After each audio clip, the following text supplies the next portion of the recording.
Welcome, friend.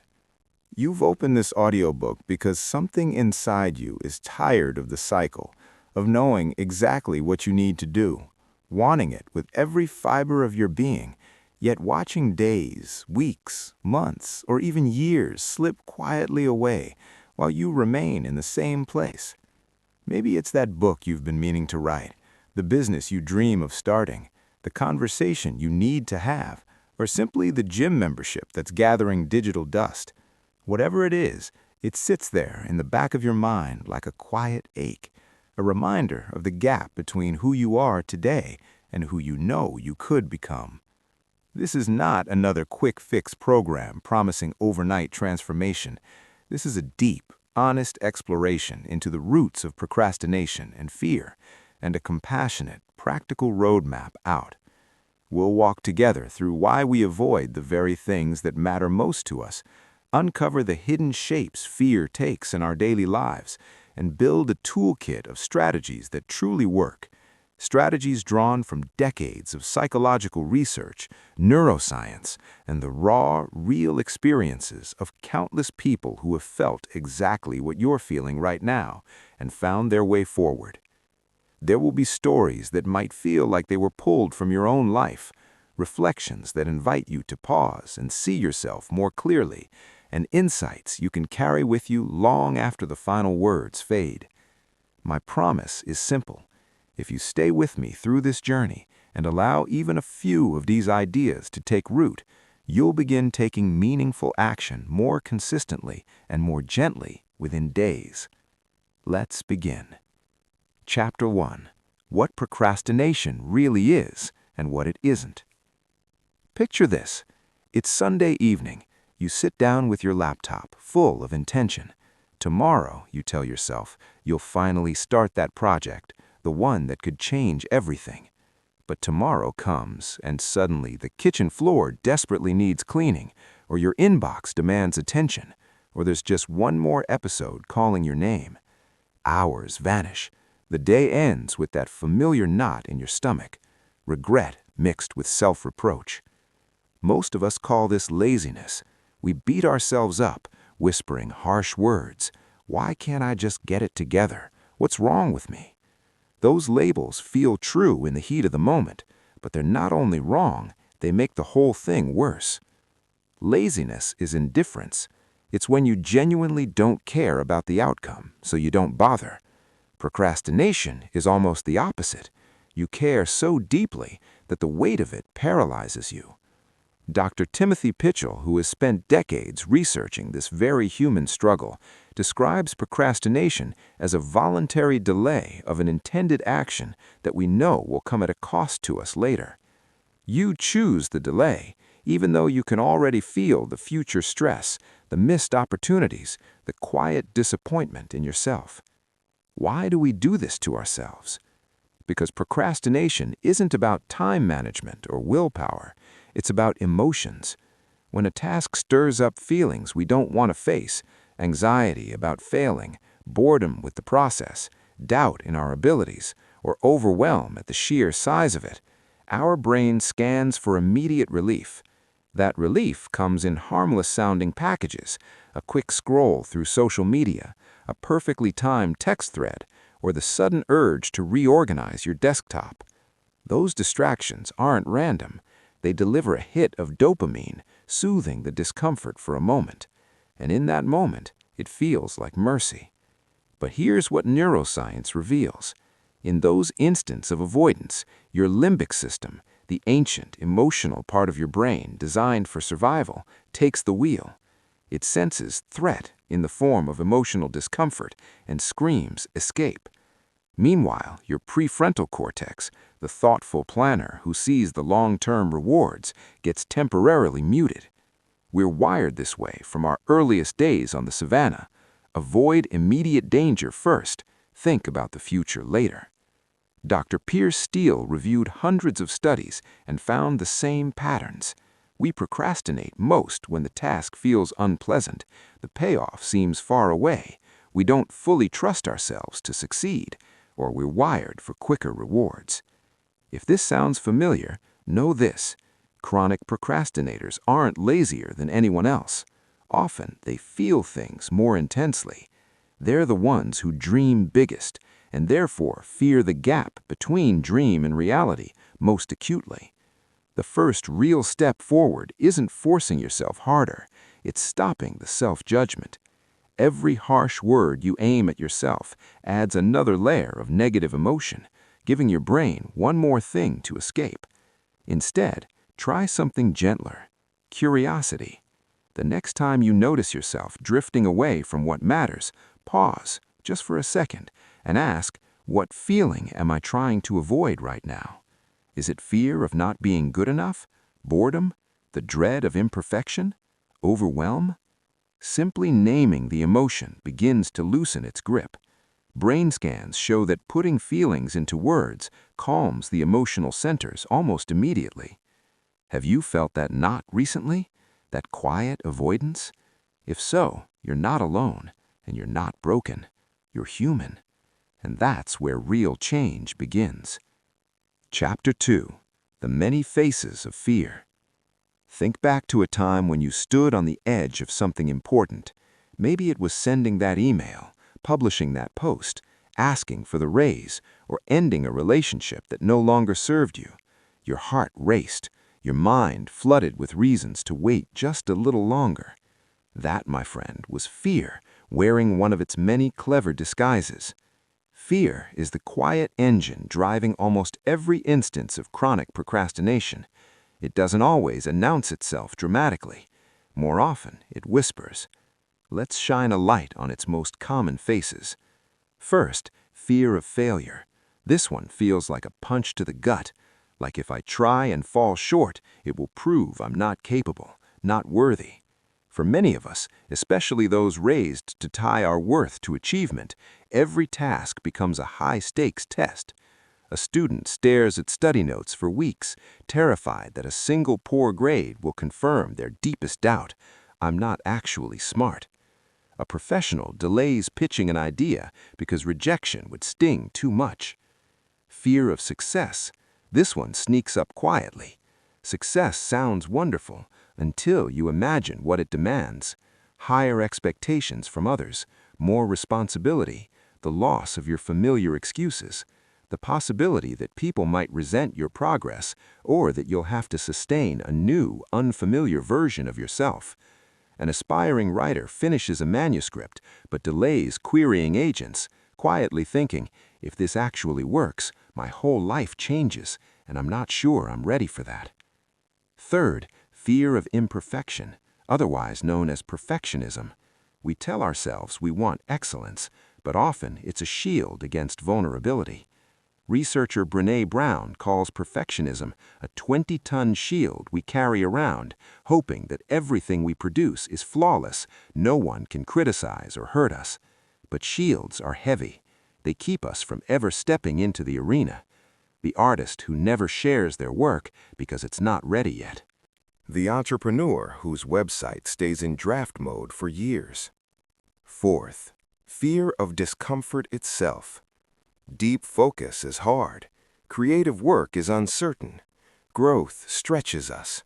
The brain registers sustained effort almost like physical pain. Studies show the same neural pathways light up, so we opt for the path of least resistance, even when we know it leads nowhere. Fifth, fear of judgment in an age of constant visibility. One post, one video, one opinion, and the world can weigh in. The fear of looking foolish, being misunderstood, or inviting trolls keeps many voices silent. Sixth, fear of wasted effort. What if I invest months and it amounts to nothing? We crave certainty in an uncertain world. Author Stephen Pressfield names this force resistance, and he's right. It feels like an enemy, but it's not outside us. It's the guardian of the status quo, growing strongest precisely when we're closest to work that could truly matter. Here's the truth that changes everything. Fear never fully leaves. The people you admire most, the writers, leaders, creators, still feel it. Courage isn't the absence of fear, It's moving forward with it trembling beside you. Which face of fear shows up most for you? Can you feel it in your body right now as you think of your avoided task? Name it gently. Seeing it clearly is the beginning of shrinking it. Chapter 3.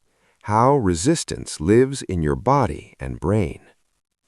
Close your eyes for a moment and bring to mind that task you've been avoiding. Really feel it. What happens in your body?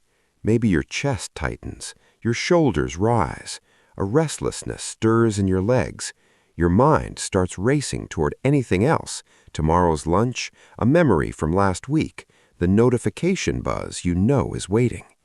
That's resistance, alive and physical. It's not just in your head. When you anticipate the emotional discomfort of a meaningful task, your sympathetic nervous system kicks in. Heart rate climbs, cortisol floods your bloodstream, breathing shallows. Your body prepares for threat, exactly as it would facing a predator. The fastest way to make that feeling stop? Distraction. One quick video, one easy win elsewhere, and the stress hormones dip. Dopamine rewards the escape.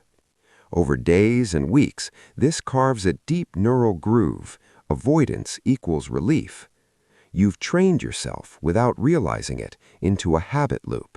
The cue of the task triggers craving for emotional ease, which triggers distraction, which delivers temporary reward. But the long-term cost is steep. That knot of regret grows. Self-trust erodes. The gap between who you are and who you want to be widens. The way through isn't fighting harder, it's rewiring.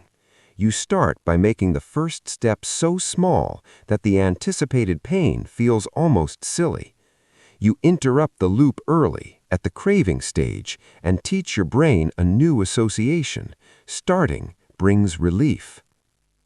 Because of neuroplasticity, your brain's lifelong ability to form new connections, this is absolutely possible. Every small time you choose action over avoidance, you lay down fresh wiring. Over time, the old groove weakens, the new one strengthens, and starting feels natural.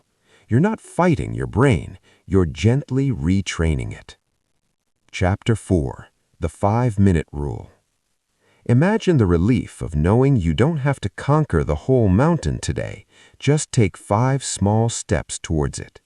That's the heart of the 5-minute rule. Here's how it feels in practice.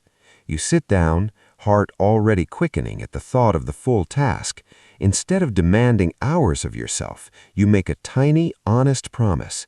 I'm only going to do this for 5 minutes, then I can stop. No guilt. You set a timer. You begin with the smallest possible movement, opening the document, lacing up your shoes, writing one imperfect sentence. Something remarkable usually happens. The timer beeps, and you realize you want to keep going. The hardest part, crossing the emotional threshold, is already behind you. Momentum, that quiet force, carries you forward. Even on the days it doesn't, you've still done more than nothing, and you've proven to yourself, in a way that matters, that you can begin. This works because 5 minutes is laughably small to the ancient survival brain. It sees no threat, no hijack occurs.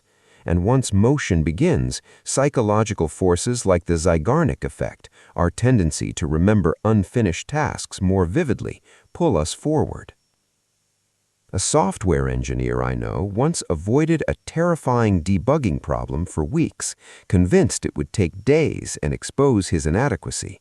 He tried 5 minutes of simply reading the error messages. 40 minutes later, the bug was fixed, and with it, weeks of self-doubt began to dissolve. The pitfall many fall into is internal negotiation. I'll start right after this one thing. The antidote is simple. Say the commitment out loud, like a promise to a friend you respect. Right now, feel into your most avoided task. Imagine whispering to yourself, just 5 minutes. Notice how the resistance softens, even slightly. That softening is the doorway. Chapter 5. Implementation Intentions. We've all made grand declarations. This week I'm finally going to... And then life happens, feelings shift, and the declaration fades. Implementation intentions change that by turning vague wishes into concrete plans that run almost on autopilot. Instead of "I'll write more," you decide in advance, when I finish my morning coffee and it's 9:15, I will sit at my desk, open my writing file, and type for 25 minutes uninterrupted before I touch my phone. It's an if-then bridge between a specific trigger and a specific action. Research spanning hundreds of studies shows these plans can double or triple your follow-through. They work because they hand the decision over to your environment and habits, bypassing the moment when emotions try to negotiate. The most powerful ones attach to existing routines. If you already brush your teeth every night, add flossing right after. If you always make tea in the afternoon, add 10 minutes of reading then. One woman I heard from had dreamed of learning Spanish for years, but never opened the app. She created, "When I sit down with my evening tea, I will open Duolingo and complete one lesson." Within months, she was conversational. These plans feel almost magical because they reduce the daily mental load. You're no longer deciding whether to act, you've already decided when and how. Chapter 6. Environment Design. Think of the last time you walked into a kitchen designed for cooking, sharp knives within reach, fresh ingredients visible, and felt an almost irresistible urge to create something. Now think of trying to cook in a cluttered, poorly stocked space. Same person, totally different outcome. Your environment quietly shapes your behavior far more than willpower ever could. Redesigning it is like giving your future self a gift. Make the actions you want effortless and obvious. If you long to read more, place the book on your pillow each morning so it's waiting at night. Keep your phone charging in another room. If morning movement calls to you, sleep in your workout clothes. Make distractions effortful. Delete the endless scroll apps or bury them deep in folders. Use tools that lock them during focus hours. Turn your phone grayscale. Suddenly, it's far less magnetic.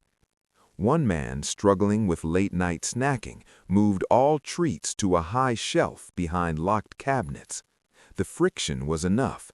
Healthier choices became default. Visual cues are powerful too. A habit chain on your wall, a guitar standing proudly in the living room instead of tucked away. These aren't tricks, they're acts of self-respect, removing daily battles so your energy goes toward what matters. Chapter 7. Emotional Processing Tools. Some days resistance roars louder than usual. The 5-minute rule feels impossible. That's when you meet the emotion head-on instead of running. First, fear setting. Sit with paper and honestly list the absolute worst outcomes. Then, list every possible way to prevent them, repair them if they happen, and the benefits, even small ones, of moving forward anyway. End with the true cost of staying stuck. 6 months from now, a year, 3 years. What dreams quietly die? What self-trust erodes? The page often reveals that the worst case is survivable and the cost of inaction unbearable. Second, the 10-10-10 lens. How will this choice feel in 10 minutes, 10 months, 10 years? Immediate avoidance feels good briefly, but terrible long-term. Third, self-compassion. Place a hand on your heart and acknowledge, this is really hard right now. I'm not alone in struggling. May I be kind to myself. Research shows this reduces procrastination more effectively than self-criticism ever could. Finally, reconnect to why it matters. Not the surface goal, but the deeper value, freedom, connection, contribution, growth. Feeling that why rekindles intrinsic fire. These tools turn emotional storms into passing weather. Chapter 8. Momentum and Flow Builders. Once you've crossed the starting line, protect the fragile flame of momentum. Short, focused bursts like 25 minutes of work followed by 5 minutes rest honor your brain's natural rhythms. If 25 feels daunting, begin with 10. Clear small debris immediately, anything that truly takes less than 2 minutes. The mental space it creates is enormous. Group similar tasks together to preserve flow. At each session's end, note what you accomplished, however modest. Celebrate quietly but genuinely. These small rituals turn effort into a positive loop. Chapter 9. Overcoming Perfectionism Specifically. Perfectionism whispers that if it's not perfect, it's worthless. But perfect is a moving target and often a permanent delay. Shift to good enough to move forward. Embrace constraints, time boxes, forced decisions. Share early, imperfect versions and invite feedback. Remember, the world rewards those who ship, not those who polish in private forever. Progress, not perfection, becomes the new freedom. Chapter 10.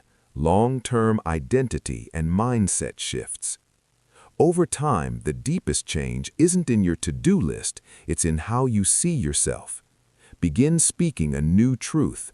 I'm someone who acts even when it's uncomfortable. Each small follow-through is evidence. Collect it daily in a simple, done list. Reframe duties as privileges. I get to create this instead of I have to. Gradually sit with discomfort instead of rushing to escape it. The identity solidifies. Action becomes who you are, not something you force. Chapter 11. Stories of Transformation. J.K. Rowling, broke and battling depression, wrote in cafes while her baby slept, facing rejection after rejection, yet she protected small daily writing hours until the world changed. Victor Hugo, racing a deadline, had his servant hide all his clothes so he couldn't leave the house. Wrapped in a shawl, he wrote the masterpiece we know today. A young man named Alex hadn't applied for a better job in over a year, convinced he wasn't qualified. He began with 5 minutes of resume tweaks. Weeks later, applications sent, interviews won, new role secured, and with it a renewed belief in himself. These aren't superhumans, they're people who chose small, consistent steps over perfect conditions. Chapter 11. Your Path Forward. You've walked this far with me, carrying your own dreams and delays. You now hold a full toolkit: gentle curiosity, tiny commitments, supportive environments, emotional honesty, momentum habits, and a shifting sense of who you are. Resistance will return, softly or fiercely. That's normal. Each time you meet it with one of these tools, you strengthen the version of yourself capable of extraordinary things. Progress won't always feel linear. Some days will sparkle, others will be quiet steps forward. Every single one counts. You are capable of so much more than you've yet allowed yourself to show. Thank you for trusting me with this time. Now, with kindness toward yourself, go do those 5 minutes. You've got this.